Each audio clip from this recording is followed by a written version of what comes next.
Hello guys, and welcome to the video. I just wanted to come on and do a quick little word.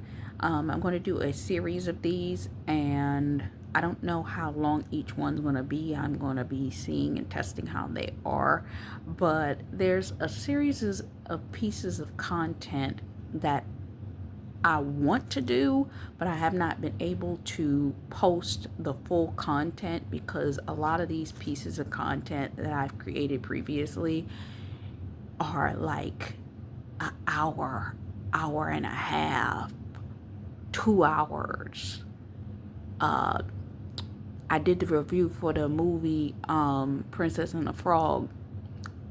When I calculated, I had to break that up into 6 parts, and when I calculated all of it, that had to have been about 7.5 hours. Yeah, this is why I have not posted those things yet, because I'm trying to figure out how I'm going to get them up.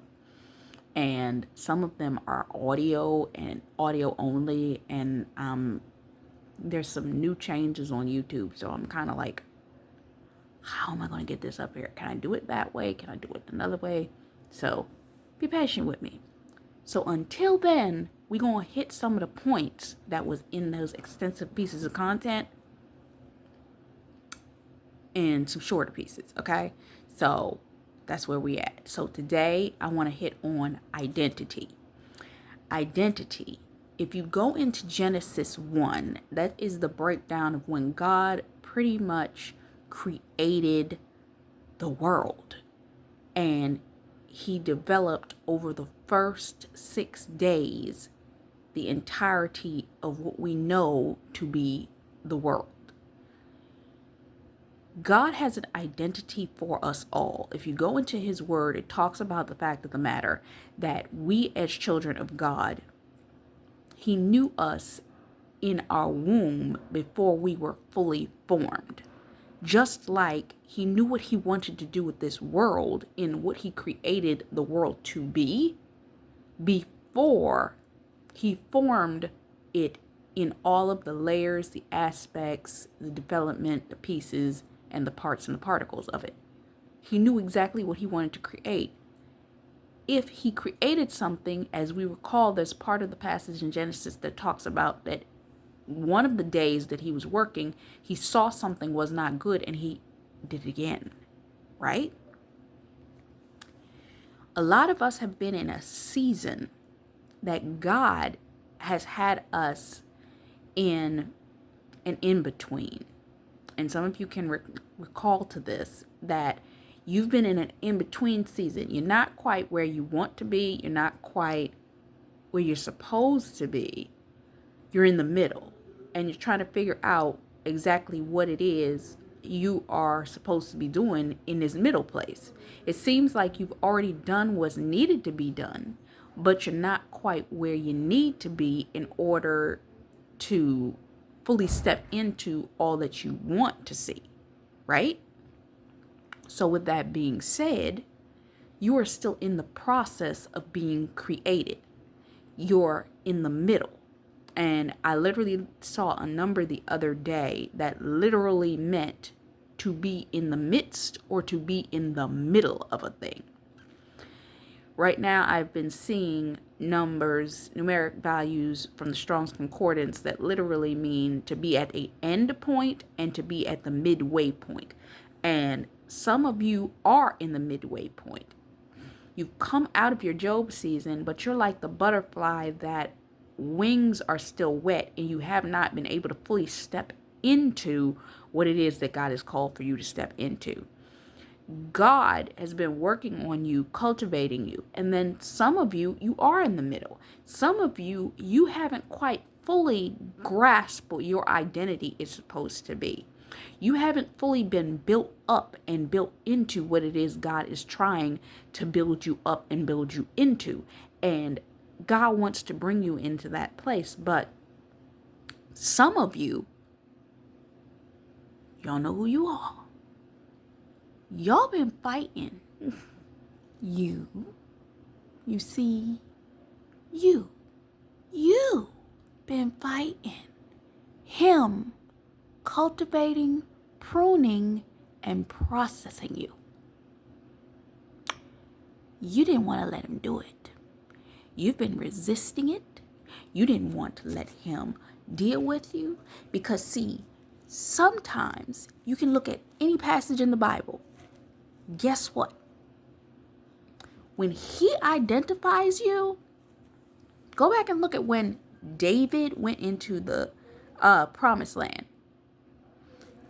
God expressed before he stepped into that promised land, I'm going to give you this promised land in, I believe it's I think it's 2 Samuel chapter 7.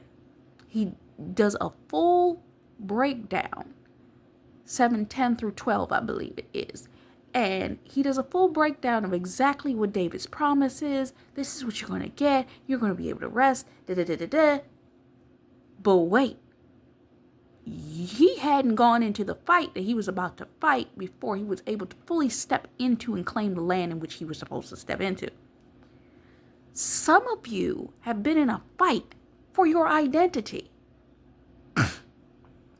But God has been previously cultivating. The reason you're in the middle is because he's been cultivating you. He's given revelation as to the process of what you're supposed to be created into. You're on one end. A lot of business owners like to call it this. You've been shown the end at the beginning, and you're supposed to take the end result that you know that you want and create backwards, okay? From the end point of that end result and create it backwards, okay? God has shown you what your end result was, what your fullness of your identity is. But now you have to walk that thing out. When he was in creation, he had to create the firmament. He had to create the separation of the ground. He had to create the waters. He had to create the dirt. He had to create the trees. He had to create those things. What is that for you? This is your homework. This is your test. Go ahead. I want you to sit down and think about what those things are for you. What is the dirt that you've had to deal with? What is it that God wants to water within you? What are the trees that he's asking you to cultivate? Go back to my previous word. I did 3 different words where I talked about the trees and the cultivation. What is it that he's been trying to cultivate within you in order to prepare you to walk in the fullness of the identity of what he has called you to do? Where has your Red Sea, where has your sea met your land? Where have you been dry, where you've been seeking for God to water? What is it that you need to identify of where it is that you want to go? What is it that you truly want? You got to prepare for the yes that you're praying for. And in that identity, some of you want to be musicians. Some of you have heart's desires to do certain things. Whether it's to be in music, whether it's to be literary writers, whether it's to be podcasters, whether it's to be in beauty or fashion, whether it's to be in media, whether it's to be, some of you have natural born characteristics. People tell you all the time, oh, ha, ha, ha, you're so funny. Some people say that you're this, that, and the other. Some people say, what is it that God has been showing you through other people is your characteristic that you've been good at? What is it that you can put your hands to? What is that? Some of you, and I hate saying it like this, but it's the truth. God has a calling on your life, and it's that very thing that you hide from everybody else, that you will not do in front of anyone else. And God's saying, that's the thing I want to bless. What does it say in his word? The thing that you do in private, I will make you famous for in public. Some of you know what your exact identity is, but you're trying to downplay and play yourself down in what that very area is God's been telling you he's identified as the thing that he wants to use you in. Some of y'all are stuck in a season because of the fact that you won't do the very thing that God told you to do. He done said it. He done highlighted it. He done put neon lights and vibes all around it. And you done sat there and said, I see that, but I'm not willing to do that. I don't think I want to do that, Lord. And God's like, all right, you say you don't want to do it. I'm going to let you sit there because that's your calling, and I'm going to keep coming back. And I know that it's what you want to do because you keep doing it in private. You keep doing it and say, I'm happy here over here in this little corner, and I'm not going to do this publicly. And God's like, yeah. Until you give me that and allow me to push you into the forefront, but I like the background. Until you let me deal with you. Meanwhile, I'm going to prune you and I'm going to press you and I'm going to help you get to the place that you need. But I'm going to still need for you to get in alignment with that, because you're going to keep staying in this pasture that you keep going through. Why keep going through this cycle? What? Because you holding you up. Because God done told you what your identity is. I remember hearing a coach many years ago. You know exactly what it is. But I don't know what's holding me. You know. God done already told you. Stop lying to yourself. You've been lying to yourself. You know the 5 levels of grief are? Go look them up. You know what the 5th level is? Acceptance. He's waiting for you to accept what it is he's called for your identity to be, and to grieve the other aspects and elements of the previous parts of your life so that you can step into it. See, a lot of y'all, I'm going to point this out to you. Y'all been praying for a spouse.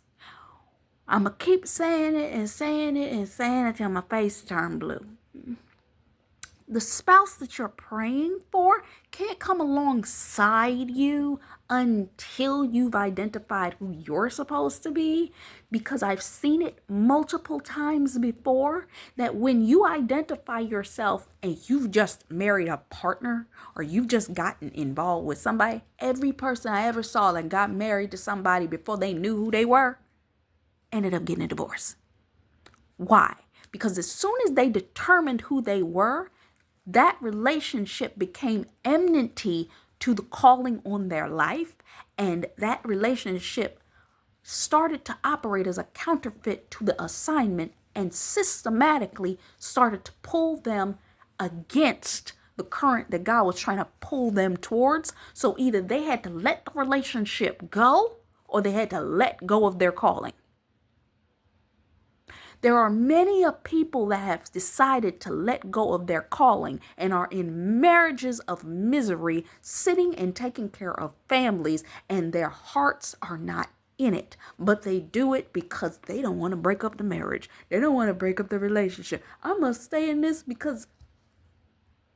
But then you have some of those people that said, I'm not going to stay miserable because I know that I'm being pulled. I know that I'm supposed to pivot. I know God has made me uncomfortable in this season. And if that means I got to let go of everything around me that ain't suiting what it is that I feel the pull towards, I'm going to do that.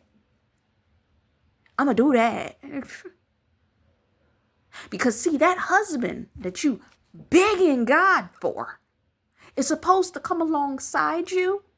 God showed me a numeric value the other day that literally meant plowman. He's been showing me it actually over and over and over again. And that numeric value is, I believe, 406 from the Strong's Concordance. A lot of you have a garden that God wants to plow, but he can't plow it with the partner that he needs for you to walk with until you hand it to him and allot him the ability to cultivate the identity of which he's called you towards so that you can step into it. A lot of you in that pasture, which is actually the garden you're supposed to be in, and you sit up there looking at a bunch of weeds. And you're like, why, God, am I surrounded by a bunch of weeds? Because you haven't given it over to God for him to be able to take you in that pasture that you're in. Cultivate you, restore you, resuscitate you, rejuvenate, because he's giving you the identity that he's called for you to walk in. But you are sitting there saying, I want a husband. Just give me a partner. Do you want a partner? You just want, no, you don't want a partner. Some of y'all just want a man. To say that this is a man that's on my shoulder. God wants to give you a partner cultivated to be a helpmate to you, that walks with you, that can cultivate the identity in which you're called to walk through and in, and is going to be able to water your calling, so that when you're tired, coming back to Ecclesiastes, that when two walk together, one can pick the other one up, because you're walking in unison with your callings and identities. You understand how to carry each other, because if you with the wrong person, they can't carry you and you can't carry them, and y'all weighing each other down, holding each other back, and y'all tired and worn out and trying to figure out why, because you ain't supposed to be together, and you feel it. Let me explain something to you. When I was coming out of the relationship that I didn't belong in, I started to get uncomfortable. I just didn't like it. And then I started to get towards the end, when I knew God was saying, this is it. I got nauseated with the relationship. I couldn't lay in the bed with the person anymore, because I literally woke up every night nauseous. When I wasn't in bed with them, I was fine. This is what happens when you're not in the right relationship. So stop sitting up there praying, I'm going to just play and be with somebody until... I'm sorry, I don't like those things. So I'd rather wait. I enjoy my time. So I'm not going to make this continuously long, but you need to operate in the cultivation. And that man will leave his father and mother's house and come and cleave unto you, because he'll deal with the same thing. The Lord showed me a long time ago that when God is cultivating a relationship that he's identified, he's going to take you, split screen it. Your spouse is on one side of the wall, you on the other side of the wall. Y'all can't get to each other, because he's cultivating him and he's cultivating you. But that man got to do the same thing that you got to do. And it's funny, I was brought back to a video by Stephanie P the other day. Same thing she was talking about. You both are going through mirroring trials and tribulations for the level in which either one of you are on. But you got to go through these things in order to come into identity. First, you got to come into identity of you in order for this man to be able to come in and cultivate. And then God will pour the increase on you both. For what it is that he's called for you to walk in. Okay? So I'm going to come back for the next one.